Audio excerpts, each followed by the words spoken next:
ಎಲ್ಲರಿಗೂ ಶರಣಾರ್ಥಿಗಳು. ಸ್ನೇಹಿತರೆ, ಭಾರತದಲ್ಲಿ ಶಿಕ್ಷಣ ವ್ಯವಸ್ಥೆ ಯಾವಾಗಿಂದ ಅಸ್ತಿತ್ವಕ್ಕೆ ಬಂತು ಅನ್ನೋದಕ್ಕೆ ಸೂಕ್ತವಾದ ದಾಖಲೆಗಳು ನಮಗೆ ಸಿಗೋದಿಲ್ಲ. ಐತಿಹಾಸಿಕವಾಗಿ ಶಿಕ್ಷಣ ವ್ಯವಸ್ಥೆ ಯಾವಾಗಿನಿಂದ ಇತ್ತು ಅನ್ನೋದನ್ನ ಟ್ರೇಸ್ ಔಟ್ ಮಾಡಲು ಇನ್ನೂ ಅನೇಕ ಬಗೆಯ ಸಂಶೋಧನೆಗಳ ಅಗತ್ಯ ಇದೆ. ಆದರೆ ಇವತ್ತು ನಾವು ಸಾಮಾಜಿಕ ಮಾಧ್ಯಮಗಳಲ್ಲಿ, ಮುಖ್ಯವಾಹಿನಿ ಮಾಧ್ಯಮಗಳಲ್ಲಿ ಭಾರತ ಶಿಕ್ಷಣದ ಮೊದಲ ಕೇಂದ್ರ ಜಗತ್ತಿನಲ್ಲೇ ಅನ್ನುವಂತ ಸುಳ್ಳುಗಳನ್ನ ಕೇಳ್ತಾ ಹೋಗ್ತೇವೆ. ಭಾರತ ಜಗತ್ತಿನಲ್ಲೇ ಮೊದಲು ಶೈಕ್ಷಣಿಕ ಕೇಂದ್ರ ಆಗಿತ್ತು ಅನ್ನೋದನ್ನ ನಾವು ಒಪ್ಕೊಂಡ್ರೆ ಅದು ವೈದಿಕ ಪ್ರಣೀತ ಶಿಕ್ಷಣ ಕೇಂದ್ರ ಆಗಿತ್ತೋ ಅಥವಾ ಬೌದ್ಧ ಪ್ರಣೀತ ಶಿಕ್ಷಣ ಕೇಂದ್ರ ಆಗಿತ್ತೋ ಅಥವಾ ಶಿವದ್ರಾವಿಡ ಸಂಸ್ಕೃತಿಯ ಶಿಕ್ಷಣ ಕೇಂದ್ರ ಆಗಿತ್ತೋ ಅನ್ನೋದರ ಕುರಿತು ಸ್ಪಷ್ಟವಾದ ನಿರ್ಧಾರಕ್ಕೆ ಬರಬೇಕಾಗ್ತದೆ. ನಾವು ಸಿಂಧೂ ಕಣಿವೆಯ ನಾಗರಿಕತೆಯನ್ನು ಅವಲೋಕಿಸಿದಾಗ ಅಲ್ಲಿ ಉತ್ಖನನದ ನಂತರ ಸಿಕ್ಕಂತಹ ಪಳಿಯುಳಿಕೆಗಳು ಮತ್ತು ಆಧುನಿಕವಾದ ನಗರಗಳನ್ನು ನೋಡಿದಾಗ ಬೌದ್ಧ ಪೂರ್ವದಲ್ಲಿ ಮತ್ತು ವೈದಿಕ ಪೂರ್ವದಲ್ಲೇ ಭಾರತದಲ್ಲಿ ಅತ್ಯುನ್ನತವಾದ ಒಂದು ನಾಗರಿಕತೆ ಅಸ್ತಿತ್ವದಲ್ಲಿ ಇತ್ತು, ಶಿಕ್ಷಣ ವ್ಯವಸ್ಥೆ ಕೂಡ ಅಲ್ಲಿ ಇತ್ತು ಅನ್ನೋದನ್ನ ಸೂಕ್ಷ್ಮವಾಗಿ ಗ್ರಹಿಸಬಹುದು. ಆದರೆ ಭಾಷೆಗಳ ಅಭಿವೃದ್ಧಿ, ಸಿಂಧೂ ಕಣಿವೆಯ ನಾಗರಿಕತೆಯ ಉತ್ಖನನದಲ್ಲಿ ಸಿಕ್ಕಂತಹ ಲಿಪಿಗಳ ನಿಗೂಢತೆ ಇವತ್ತಿಗೂ ಕೂಡ ನಮಗೆ ಭೇದಿಸಲಿಕ್ಕೆ ಆಗಿಲ್ಲ. ಹಾಗಾಗಿ ಬುದ್ಧ ಪೂರ್ವದಲ್ಲಿ ಮತ್ತು ವೇದಕಾಲದ ಪೂರ್ವದಲ್ಲಿ ಭಾರತದಲ್ಲಿ ಶೈಕ್ಷಣಿಕ ವ್ಯವಸ್ಥೆ ಯಾವ ಮಾದರಿಯದಾಗಿತ್ತು ಅನ್ನೋದು ತಿಳ್ಕೊಳ್ಳೋದು ಕಷ್ಟ. ಆದರೂ ಕೂಡ ನಾವು ಇಷ್ಟನ್ನು ಹೇಳಬಹುದು, ಭಾರತ ಒಂದಾನೊಂದು ಕಾಲದಲ್ಲಿ ಶಿಕ್ಷಣಕ್ಕೆ ಮಹತ್ವವನ್ನು ನೀಡದಂತಹ ಉಪಖಂಡ ಆಗಿತ್ತು ಅನ್ನೋದು. ಆದರೆ ಅದರ ಎಲ್ಲ ಶ್ರೇಯವನ್ನ ವೇದಕಾಲದ ನಂತರದಲ್ಲಿ ವೈದಿಕರು ತಾವು ಈ ಭಾರತದ ಎಲ್ಲ ಉತ್ತಮ ಅಂಶಗಳಿಗೆ ತಾವೇ ಜವಾಬ್ದಾರರು, ತಾವೇ ಕಾರಣರು ಅನ್ನುವಂತಹ ಮಿಥ್ಯಗಳನ್ನು ಹರಡುತ್ತಿರೋದಕ್ಕೆ ನಾವು ಕೆಲವೊಂದಷ್ಟು ಸ್ಪಷ್ಟನೆಗಳನ್ನ ಕಂಡುಕೊಳ್ಬೇಕಾಗ್ತದೆ.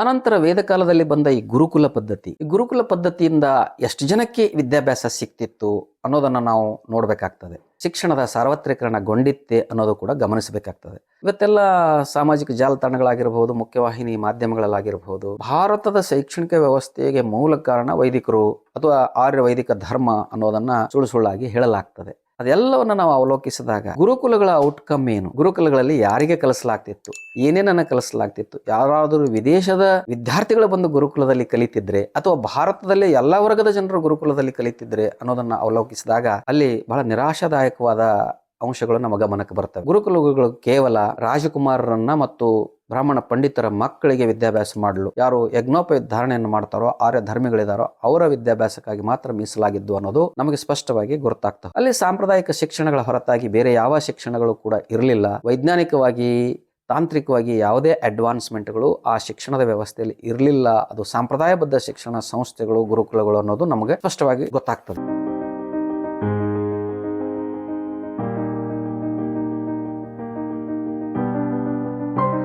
ಈಗ ನಾವು ಈ ವಿವರಣೆಗಳ ಜೊತೆಗೆ ಬೌದ್ಧರ ಕಾಲದಲ್ಲಿ ಈ ಗತಿಶಿವದ ಶಿವದ್ರಾವಿಡ ಸಂಸ್ಕೃತಿಯ ವಿವರಗಳು ನಮಗೆ ಲಭ್ಯ ಆಗದೆ ಇರೋದ್ರಿಂದ ಈ ಬೌದ್ಧರ ಕಾಲದಲ್ಲಿ ಅಂದ್ರೆ ವೇದಕಾಲದ ನಂತರ ಬಂದ ಗೌತಮ ಬುದ್ಧನ ಸಂದರ್ಭದ ನಂತರದಲ್ಲಿ ಭಾರತ ಅನೇಕ ಉನ್ನತ ವಿಶ್ವವಿದ್ಯಾಲಯಗಳ ತವರಾಗಿತ್ತು ಅನ್ನೋದು ನಮಗೆ ಸ್ಪಷ್ಟವಾಗಿ ಇತಿಹಾಸದ ಪುಟಗಳಿಂದ ಸಿಗ್ತಾ ಹೋಗ್ತದೆ. ಇಲ್ಲಿ ತಕ್ಷಶಿಲಾ, ನಳಂದ, ವಿಕ್ರಮಶಿಲಾ, ವಲ್ಲಭಿ, ಓಡಂತಪುರಿ ಹೀಗೆ ಅನೇಕ ಪ್ರಾಚೀನ ಬೌದ್ಧ ವಿಶ್ವವಿದ್ಯಾಲಯಗಳು ಭಾರತದಲ್ಲಿ ಅಸ್ತಿತ್ವದಲ್ಲಿದ್ದು ಇದು ಇತಿಹಾಸ ಹೇಳುವಂಥದ್ದು. ಇಂದಿನ ಅರ್ಥದಲ್ಲಿ ಈ ಎಲ್ಲ ವಿಶ್ವವಿದ್ಯಾಲಯಗಳು ಕೇವಲ ಉಪಜೀವನದ ಅಥವಾ ಉದ್ಯೋಗಾರ್ಥ ಶಿಕ್ಷಣದ ಸಂಸ್ಥೆಗಳಾಗಿರಲಿಲ್ಲ. ಬಹಳ ಸ್ಪಷ್ಟವಾಗಿ ನಾವು ಇದನ್ನು ಗುರುತಿಸಬೇಕು. ಅವು ಒಬ್ಬ ವ್ಯಕ್ತಿಗೆ ಅಲ್ಲಿ ಸೇರಿದ ಮೇಲೆ ಒಂದು ಸಮಗ್ರವಾದ ಶಿಕ್ಷಣವನ್ನು ನೀಡುವ ಕೇಂದ್ರಗಳಾಗಿದ್ದು ಬೌದ್ಧ ಶಿಕ್ಷಣ ಕೇಂದ್ರಗಳು ಅನ್ನೋದು ಗಮನಿಸಬೇಕು. ಈ ಪ್ರಾಥಮಿಕ ಉದ್ದೇಶ ಬೌದ್ಧ ಶಿಕ್ಷಣ ಸಂಸ್ಥೆಗಳದ್ದು ಏನು ಆಗಿತ್ತು ಅಂದ್ರೆ ಕೇವಲ ಸಾಂಪ್ರದಾಯಬದ್ಧ ಶಿಕ್ಷಣವನ್ನು ಕೊಡೋದಾಗಿರಲಿಲ್ಲ. ಅಲ್ಲಿ ವ್ಯಕ್ತಿಯ ವ್ಯಕ್ತಿತ್ವದ ವಿಕಸನ, ಮನಸ್ಸಿನ ಶುದ್ಧೀಕರಣ, ಭಾವನೆಗಳ ನಿಯಂತ್ರಣ, ಏಕಾಗ್ರತೆಯ ತರಬೇತಿ ಮತ್ತು ಮಾನಸಿಕ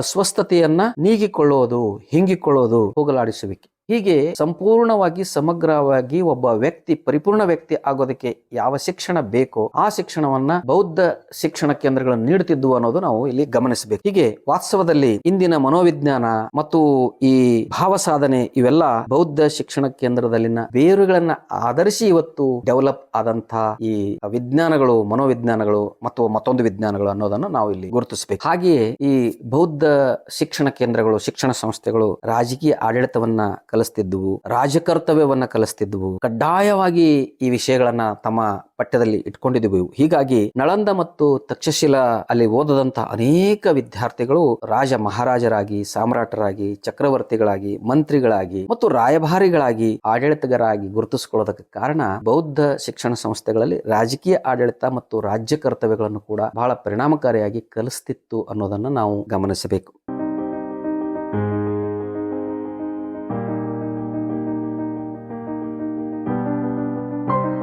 ಹಾಗೆ ಬೌದ್ಧ ಧಮ್ಮವಾದ ಕಾರಣ ಗೌತಮ ಬುದ್ಧನ ನಂತರ ಬುದ್ಧ ಬೋಧಿಸಿದ ಬೋಧನೆಗಳ ಆಧಾರದಲ್ಲಿ ಅದೊಂದು ಧರ್ಮವಾಗಿ ಅಥವಾ ಧಮ್ಮವಾಗಿ ರೂಪಿತಗೊಂಡ ಮೇಲೆ ಬೌದ್ಧ ಭಿಕ್ಕುಗಳು ವೈದ್ಯಕೀಯ ಮತ್ತು ಆರೋಗ್ಯ ವಿಜ್ಞಾನದ ಶಿಕ್ಷಣವನ್ನು ಕೂಡ ಈ ಬೌದ್ಧ ಶಿಕ್ಷಣ ಸಂಸ್ಥೆಗಳು ಬೌದ್ಧ ಭಿಕ್ಕುಗಳ ಮೂಲಕ ಕಲಿಸ್ತಿದ್ವು ಅನ್ನೋದನ್ನು ನಾವು ಗುರುತಿಸಬೇಕು. ಇಲ್ಲಿ ವಿಶ್ವವಿದ್ಯಾಲಯಗಳು ಪ್ರಾಚೀನ ವೈದ್ಯಕೀಯ ಕಾಲೇಜುಗಳೇ ಆಗಿದ್ದುವು ಅಂತನೂ ಕೂಡ ನಾವು ಅರ್ಥೈಸಬಹುದಾಗಿದೆ. ಈ ಸನ್ಯಾಸಿಗಳು ಬೌದ್ಧ ಭಿಕ್ಕುಗಳು ಏನಿದ್ರು ಇವರೆಲ್ಲ ಸ್ವತಃ ವೈದ್ಯರಾಗಿದ್ರು, ಸಮಾಜದ ಸೇವಕರಾಗಿದ್ರು. ಇವರು ವೈದ್ಯಕೀಯ ಶುಶ್ರೂಷೆಯನ್ನ ಸೇವೆಯನ್ನ ಜನರ ನಡುವೆ ಮಾಡ್ತಿದ್ರು ಅನ್ನೋದನ್ನ ನಾವು ಗಮನಿಸಿದಾಗ ಬೌದ್ಧ ವಿಶ್ವವಿದ್ಯಾಲಯಗಳು ಶಿಕ್ಷಣ ಕೇಂದ್ರಗಳು ಆರೋಗ್ಯ ವಿಜ್ಞಾನವನ್ನು ಕೂಡ ಕಲಿಸ್ತಿದ್ವು ಅನ್ನೋದನ್ನ ನಾವು ಗಮನಿಸಬೇಕು. ಇದು ಬೌದ್ಧ ಶಿಕ್ಷಣ ಸಂಸ್ಥೆಗಳು ಕೇವಲ ಪದವಿಯನ್ನ ನೀಡುತ್ತಿರಲಿಲ್ಲ, ಅವು ಉತ್ತಮವಾದ ನಾಗರಿಕತೆಯನ್ನ ಜನರಲ್ಲಿ ಶಿಕ್ಷಣಾರ್ಥಿಗಳಲ್ಲಿ ರೂಪಿಸತಕ್ಕಂಥದ್ದು ಮತ್ತು ಎಲ್ಲಿಲ್ಲದ ಮಾನವೀಯತೆಯನ್ನ ಕಲಿಸ್ತಕ್ಕಂಥದ್ದು, ವಿದ್ಯಾರ್ಥಿಗಳಲ್ಲಿ ಮಾನವೀಯತೆಯನ್ನ ರೂಪಿಸತಕ್ಕಂಥ ಕೆಲಸವನ್ನು ಕೂಡ ಬೌದ್ಧ ಶಿಕ್ಷಣ ಸಂಸ್ಥೆಗಳು ಮಾಡುತ್ತಿದ್ದುವು ಅನ್ನೋದನ್ನ ನಾವು ಅವಲೋಕಿಸಿದಾಗ ವೈದಿಕ ಪ್ರಣೀತ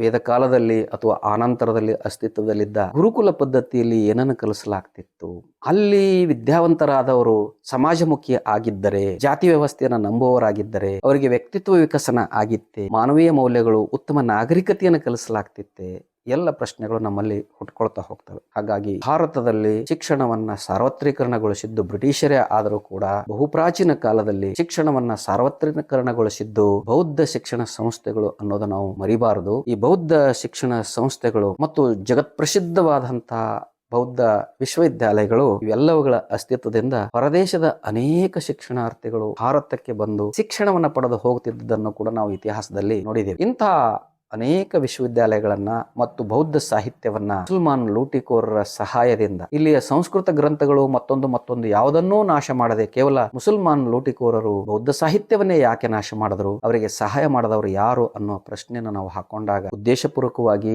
ಈ ವಿಶ್ವವಿದ್ಯಾಲಯಗಳನ್ನ ಮತ್ತು ಇಲ್ಲಿರುವ ಅಪಾರವಾದ ಜ್ಞಾನ ಸಂಪತ್ತನ್ನ ಯಾರು ನಾಶ ಮಾಡಿದ್ರು ಅನ್ನೋದು ನಾವು ಊಹಿಸಲಿಕ್ಕೆ ಸಾಧ್ಯ ಆಗ್ತದೆ. ಹೀಗಾಗಿ ಬೌದ್ಧರ ಕಾಲದಲ್ಲಿ ಬೌದ್ಧ ಶಿಕ್ಷಣ ಕೇಂದ್ರಗಳು ಮತ್ತು ವಿಶ್ವವಿದ್ಯಾಲಯಗಳು ಜಗತ್ತಿಗೆ ವಿಶ್ವಗುರು ಆಗಿದ್ದವು. ಭಾರತ ಶಿಕ್ಷಣದ ವಿಶ್ವಗುರು ಬೌದ್ಧರ ಕಾಲದಲ್ಲೇ ಆಗಿತ್ತು ಅನ್ನೋದನ್ನ ನಾವು ಮನಗಾಣಲೇಬೇಕಾಗ್ತದೆ. ಶರಣಾರ್ಥಿ. ಸತ್ಯವನ್ನು ಪ್ರತಿಪಾದಿಸುವ, ಜನರನ್ನು ಜಾಗೃತಿಗೊಳಿಸುವ ನನ್ನ ವಿಡಿಯೋಗಳನ್ನು ತಪ್ಪದೆ ಎಲ್ಲರೂ ನೋಡುತ್ತೀರಿ. ನೋಡಿದಾದ ಮೇಲೆ ಈ ವಿಡಿಯೋಗಳನ್ನು ನೀವಷ್ಟೇ ನೋಡಿ ಮರೆತು ಬಿಡದೆ ನಿಮ್ಮ ಸಮೀಪದ ಬಂಧುಗಳಿಗೂ ಸ್ನೇಹಿತರುಗಳಿಗೂ ಹಂಚಿಕೊಳ್ಳುವುದನ್ನು ಮರೆಯದು. ನನ್ನ ಈ ಚಾನಲ್ನಲ್ಲಿ ಬರತಕ್ಕಂಥ ಜಾಯಿನ್ ಆಪ್ಷನ್ ಅನ್ನು ನಿಮ್ಮದಾಗಿಸಿಕೊಳ್ಳಿ. ಈ ಚಾನಲ್ಗೆ ಸದಸ್ಯರಾಗುವ ಮೂಲಕ ಚಾನಲನ್ನು ಬಲಪಡಿಸುವ ಕಾರ್ಯ ನೀವು ಮಾಡ್ತಾ ಹೋದರೆ ನಾನು ಕೂಡ ಅನೇಕ ನಿಗೂಢವಾಗಿ ಮರೆಯಾದ ವಿಷಯಗಳು ತಮ್ಮೆದುರುಗಡೆ ಇಡ್ತಾ ಹೋಗ್ತೇನೆ. ಎಲ್ಲರಿಗೂ ಶರಣು.